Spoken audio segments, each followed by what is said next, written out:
오늘 함께 은혜 나누실 말씀은 마가복음 4장 35절부터 41절까지 말씀입니다.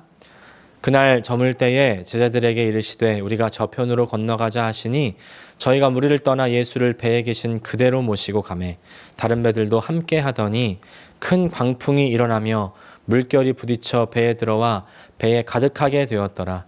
예수께서 고물에서 베개를 베시고 주무시더니 제자들이 깨우며 가로되 선생님이여 우리의 죽게 된 것을 돌아보지 아니하시나이까 하니 예수께서 깨어 바람을 꾸짖으시며 바다더러 이르시되 잠잠하라 고요하라 하시니 바람이 그치고 아주 잔잔하여지더라. 이에 제자들에게 이르시되 어찌하여 이렇게 무서워하느냐 너희가 어찌 믿음이 없느냐 하시니 저희가 심히 두려워하여 서로 말하되 저가 뉘기에 바람과 바다라도 순종하는고 하였더라. 아멘. 마가복음 4장 35절부터 41절까지 말씀을 중심으로 믿음은 실전이라는 제목으로 함께 은혜를 나누기 원합니다. 인생은 실전이다 멍청아 라는 말 아십니까? 사실은 멍청아 대신에 욕설이 써 있는데 순화해서 제가 이렇게 말씀드렸습니다. 이 말은요 2009년에 한 유머 사이트에 유저가 썼던 댓글에서 유래된 표현입니다. 올라왔던 이제 상담 글 내용에는 주변에서 흔히 볼 수 있었던 아주 특이하지는 않은 그런 폭행 사건에 대한 것이었는데 한 유저가 이제 절대로 그 폭행 사건에 대해서 합의를 봐주면 안 된다 이렇게 쓰면서요. 야 XX야 인생의 연습이 어디 있어.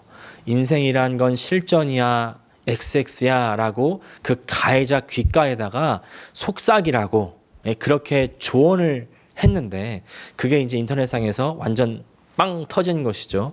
그야말로 유행어가 되었습니다. 그러니까 인생은 실전이야 멍청아 라는 말은 쉽게 말해서 네 인생은 이제 끝이야 그런 뜻이죠.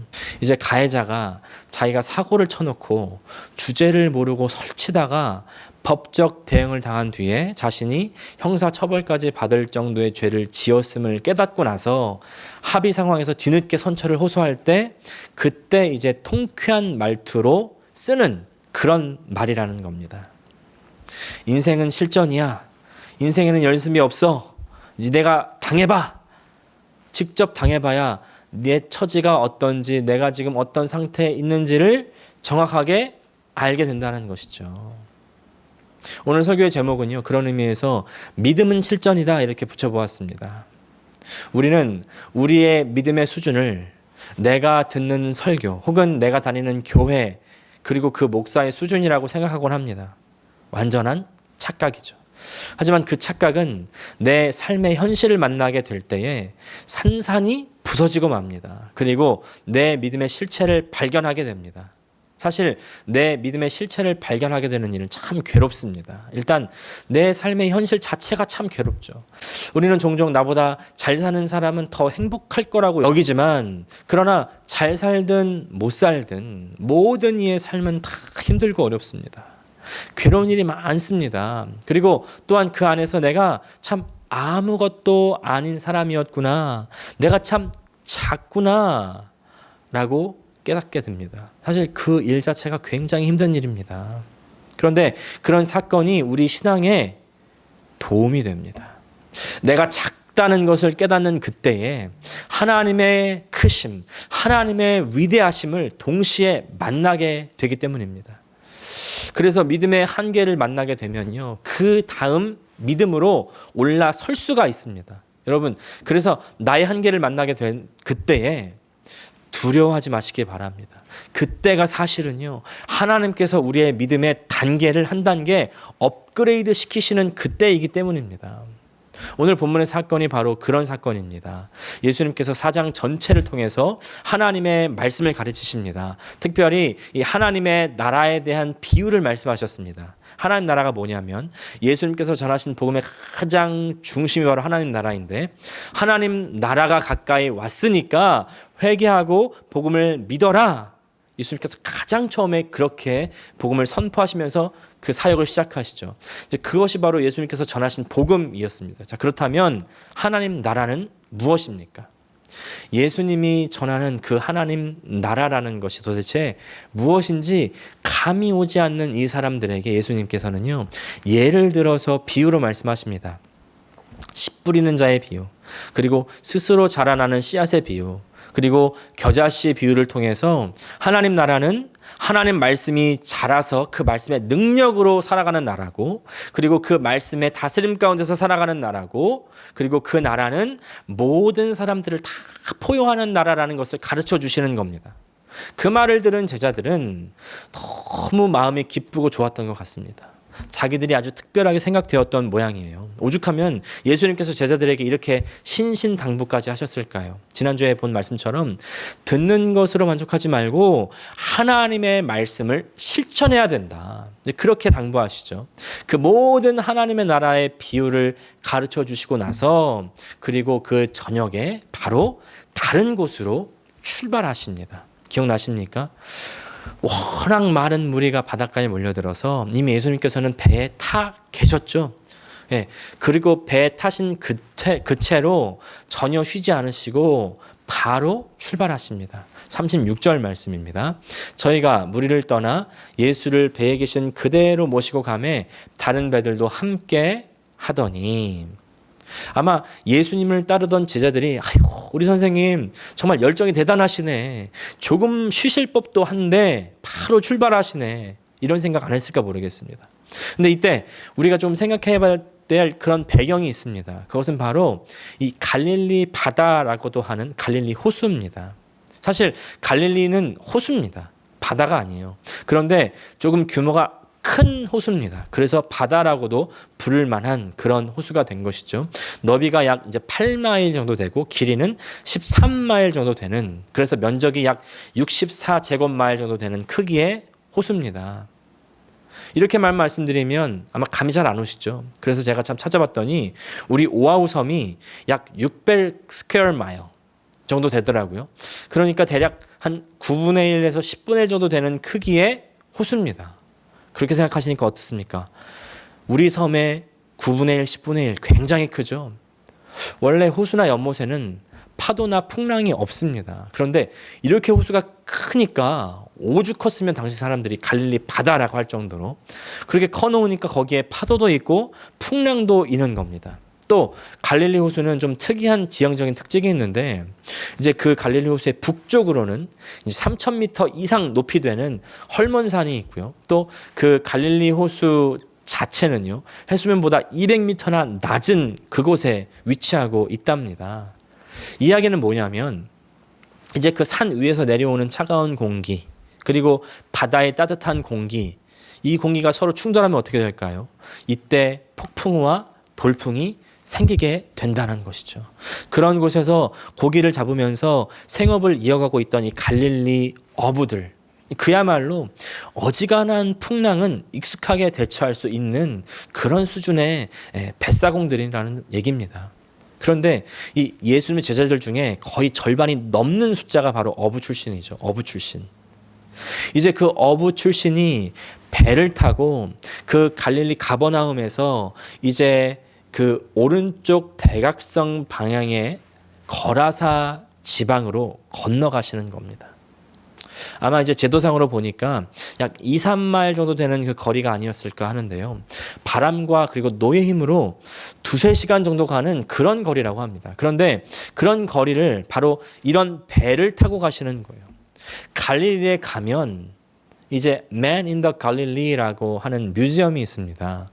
거의 제가 한 20년 전에 가본 기억이 있는데, 거기 보면 예수님께서 타셨던 배는 아니지만 그 당시에 사람들이 탔던 그 배를 이제 발굴해서 복원을 해놓았습니다. 보시면 아시겠지만 그렇게 많은 사람들이 타지는 못할 만한 그런 배입니다. 돛이 달리고 그리고 바람이 없을 때는 노를 저어서 갈 수 있는 그리 크지 않은 배. 그래서 여러 척이 함께 갈릴리 호수 저 너머로 거라사 지방까지 출발을 하는 겁니다. 36절 보니까 다른 배들도 함께 갔다고 그러죠. 근데 갑자기 광풍을 만나는 겁니다. 37절 말씀 같이 읽겠습니다. 큰 광풍이 일어나며 물결이 부딪혀 배에 들어와 배에 가득하게 되었더라. 사실 갈릴리의 어부들은 이런 배를 타면서 여러 풍랑을 거치면서 고기를 잡아왔기 때문에 이제 그런 어느 정도의 광풍은 괜찮은데, 그런데 이 사람들이 광풍이라고 할 정도의 바람이 분 겁니다. 그리고 그 파도가 배에 넘쳐 들어와서 배에 가득했다는 것이죠. 파도가 넘쳐서 배에 들어왔다고 하면 사실 물을 이제 밖으로 퍼내면 되는데, 미친 듯한 바람이 불어서 정신을 차릴 수가 없고 배에 들어온 물을 퍼낼 수가 없는 상태가 된 것이죠. 이해를 돕기 위해서 제가 영상을 한번 준비했는데 한번 보십시오. 저 큰 배들도 이렇게 감당이 안 되는 저런 파도, 쉽게 생각해서 예수님이 타셨던 배가 저런 파도들 가운데 있다고 보시면 되는 겁니다. 여기서 저는 오늘 말씀의 첫 번째 적용점을 발견하는 것입니다. 그것은 바로 우리 인생에 이런 광풍이 불어닥칠 때가 있다는 것입니다. 그냥 고난이 아니라 우리 인생이 완전히 뒤집혀서 가라앉을 것 같은 그런 고난이 닥쳐온다는 것이죠. 그런데 이 인생이 죄와 허물이 많은 인생이 아니라 사실은 예수님 잘 믿고 그 말 열심히 정말 듣고서 살아가려고 하는 그런 인생에게도 불어 닥친다는 사실입니다. 제자들이 처한 그런 상황을 보십시오. 사실 이때 예수님께서 함께 하셨습니다. 예수님이 함께 계셨고, 그리고 이제 다른 지방으로 복음을 전하러 가는 그런 상황입니다. 그때 광풍이 불어왔다는 것입니다. 우리는 왜 무슨 일이 생기면은 당장 드는 생각이 뭡니까? 내가 무슨 잘못을 했나? 하나님, 제가 무슨 죄를 지었나요? 이런 생각 들지 않으십니까?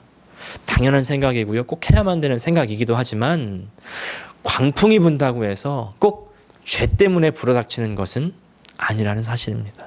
먼저 우리가 꼭 주지해야 되는 중요한 사실은요, 광풍이 불면, 죄가 많고 인생이 평안하면 죄가 없는 것이 아니라 광풍이 있든 또 순풍이 있든 우리는 죄 많은 인생이라는 사실입니다. 그리고 죄와 상관없이 우리네 인생에 광풍은 불어 닥칩니다. 그리고 이때 이해되지 않은 한 광경이 있죠. 예수님의 태도입니다. 예수님께서는 바로 죽은 듯이 주무십니다. 38절 말씀 같이 읽겠습니다.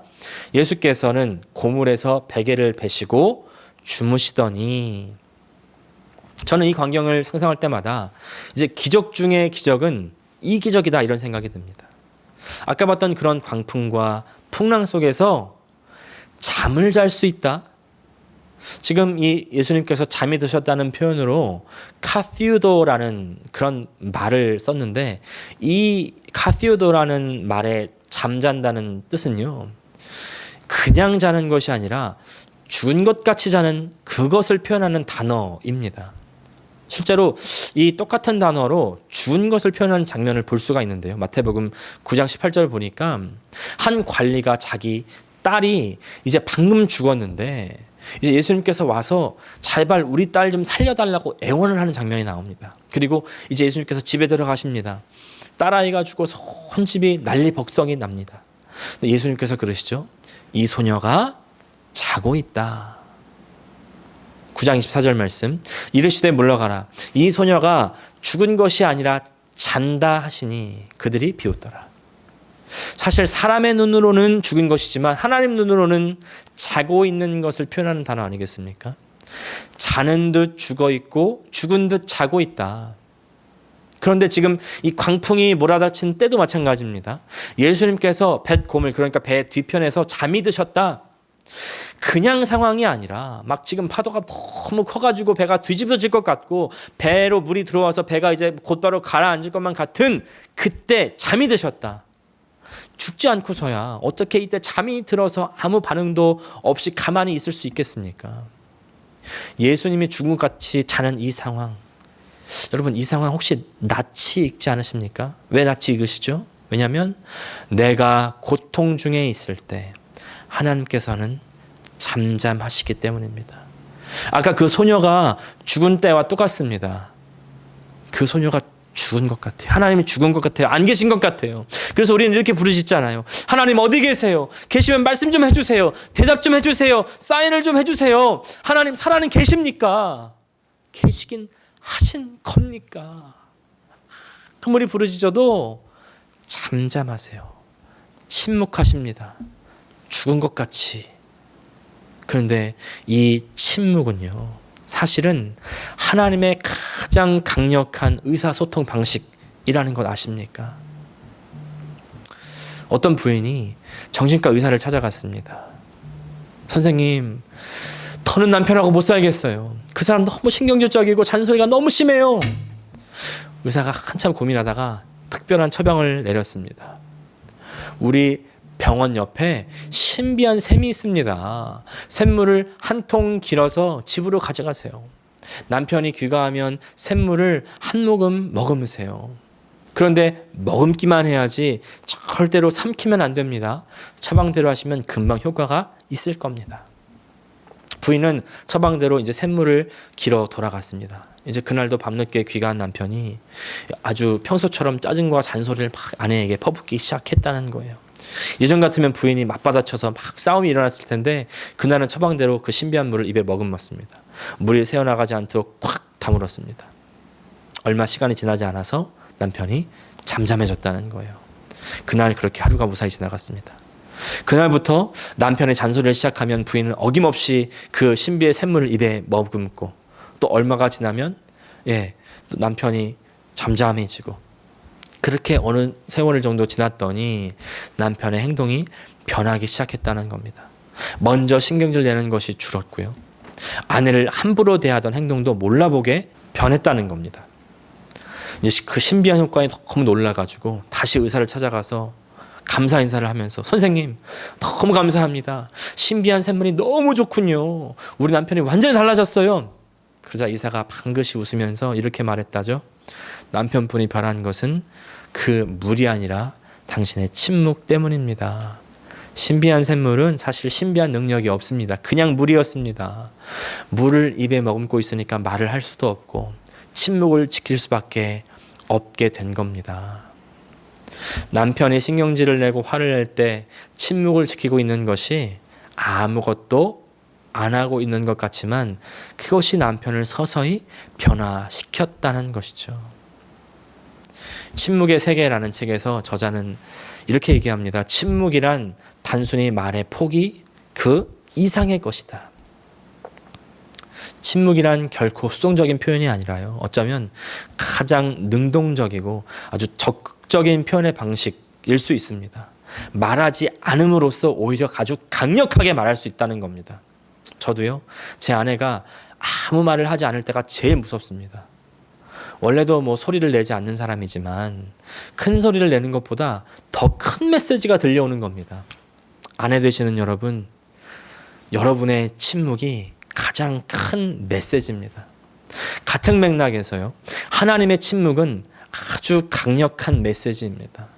우리가 모세의 삶을 보면 막 40년씩 그의 삶의 단계들이 변화되어 가는 것을 볼 수가 있습니다. 처음 40년은 이제 이집트의 왕자로서의 삶이었고, 그 다음 40년은 미디안 광야에서 목자 그리고 양치기로서의 삶이었고요. 마지막 40년은 이스라엘의 지도자로서 이제 출애굽을 시키는 그야말로 위대한 삶이었습니다.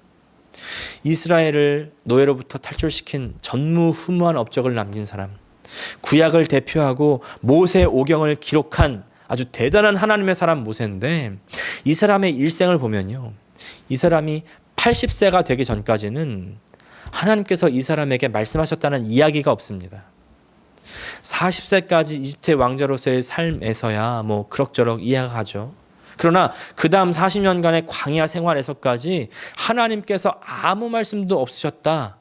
잘 이해가 가지 않습니다. 아마 모세가 하나님 앞에 이렇게 묻지 않았을까요? 내가 왜 이집트의 왕자가 되었습니까? 이것이 이스라엘 위한 일이 아니었습니까?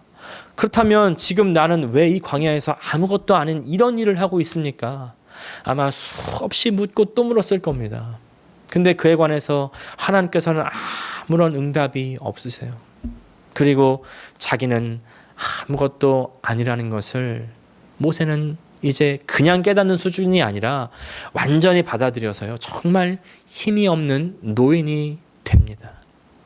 그때 이집트의 왕자로 최고의 교육을 받았던 모세가 나중에는 말도 어눌해져 가지고 이제 대신 말할 자로 자신의 형 아론을 세울 정도로 말도 못하는 노인이 되어 버렸을 그때 하나님은 말씀하시기 시작하는 거예요. 하나님께서 침묵하셨기 때문에 모세는 그 엄청난 이집트의 왕자의 자리에서 내려오게 될 수 있었습니다. 예수님의 죽은 듯한 침묵도 우리에게 같은 의미로 다가옵니다. 제자들은요, 자신들이 누구인지를 명확하게 볼 수가 있게 되는 것입니다. 여기에 바로 세 번째 포인트가 있습니다. 하나님의 침묵 속에 내가 누구인지를 알게 됩니다. 38절 하반절 말씀 같이 읽겠습니다. 제자들이 깨우며 가로되 선생님이여 우리의 죽게 된 것을 돌아보지 아니하시나이까 하니. 예수님께서 아무리 하나님의 나라를 가르치시고 또 그 하나님의 말씀을 뿌려서 그 열매로 살 것을 말씀하셨어도, 그리고 이제 그 말씀을 듣고 깨달아지고 속이 시원하고 그랬어도 그 말씀이 자신의 그 신앙의 수준이 바로 되어 버리는 것은 아닙니다. 그럼 믿음은 어떻게 생기고 자라겠습니까? 믿음은 들음에서 말미암는다고 성경에서 말씀하시는 것처럼 먼저는 그 말씀을 듣고 읽어야 됩니다. 말씀의 씨앗이 우리 가운데 뿌려져야 되죠. 마치 제자들에게 예수님께서 말씀하셔서 그 씨앗이 그 안에 심겨졌던 것처럼 이제 그 다음에는 내가 듣고 읽은 말씀이 우리 삶 속에서 적용되어서 내가 그 말씀을 직접 체험할 때 자라게 되는 겁니다. 근데 그때 말씀이 자라기 위해서는 그냥 되지 않습니다. 말씀에는 힘이 있지만 그러나 그 말씀을 잘하지 못하게 하는 단단한 마음, 돌밭, 가시밭을 갈아 엎어야 됩니다. 그 마음이 무엇입니까? 2주 전에 살펴본 것처럼 세상의 염려, 재물의 유혹, 그리고 그 밖에 다른 모든 욕심, 지금 제자들에게 닥친 풍랑도 마찬가지입니다. 풍랑 때문에 제자들 이렇게 말하죠. 우리가 죽게 되었습니다. 이것이 제자들의 한계입니다. 아직 하나님의 나라가 이루어지지 않은 제자들의 한계인 거죠. 그리고 제자들의 현 상태입니다. 말씀은 들었지만, 그래서 깨닫고 좋아는 했지만 그 하나님 나라의 메시지가 아직 그 제자들의 말씀의 수준이 된 것이 아닙니다. 그래서 예수님께서는 제자들에게 이렇게 말씀하시죠. 40절 말씀. 이에 제자들에게 이르시되 어찌하여 이렇게 무서워하느냐, 너희가 어찌 믿음이 없느냐 하시니. 저는 이 말씀을 읽을 때 사실 반감이 생겼습니다. 아니, 풍랑이 일어서 배가 가라앉게 되는 그 위협, 죽음의 위협이 두려운 것이 당연한 것 아닙니까? 아니, 이런 것까지 어떻게 믿음이 없다고 몰아붙이실 수가 있습니까? 이런 질문이 타당할 수 있습니다. 사실 밖의 풍랑과 죽음의 위협으로부터 그 말미암아 두려워하는 것이 세상 사람들에게는 당연한 것이죠. 근데 예수님께서 말씀하시는 건 뭐냐면, 이제 하나님의 권속이 되어서 하나님 사람으로 하나님 나라에서 사는 사람에게는 더 이상 그것이 당연한 일이 되어서는 안 된다고 말씀하시는 것입니다.